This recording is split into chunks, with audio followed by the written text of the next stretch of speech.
Trubor nakaslem jong unongsan Hima. Chairman ka Khadc Hills Autonomous District Council uba lamprang bela. Hene kasngi ula pentep baka Dorbar Mang Tyngka jong ka Khadc kan Sdang haka Tarik Lber arhajar arpoar. Chairman ka Khadc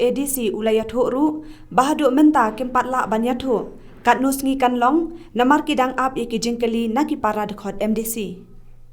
Yang jong ka vice chairman ula bo ya ka dia badan ka session tinyai ka notice ya ka isi kamtom bachaki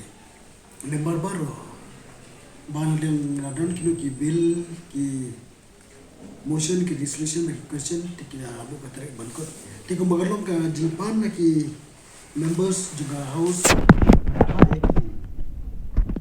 business jong ki like bawne ki motion ki resolution ki question baki bill ka kot minta kasi RBG sorry sanbeji di dan hadung tang ida kidan ki member lai pha ki mo te ni madam ni ga da sip ka sip ko ta si da abi ki business package part member ta take lo ka house ye ni ka tip ni da ga council ting la tip marba kadi la le por ba Nadia juga paciti dikasih chairman. Tinggal ban dia bet kumbalabu praktik member. Tinggal bet ba kau juga setiap kesan South Tarik. Maka juga isang prati mereka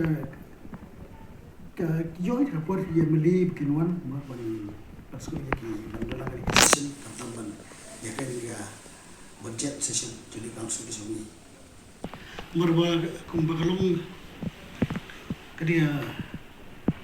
berbori yang dia tang mentah judul buat ba yang kui di naga experience nya ini bakal si kan don ka jika kantor ni marba ka ki business ki member ki wan mara apa kaos nomor ya kan ya nomor ya so ban ile diga budget session khantam mo tikadon ka judan no jing ka consultation mereka isi bakal legislative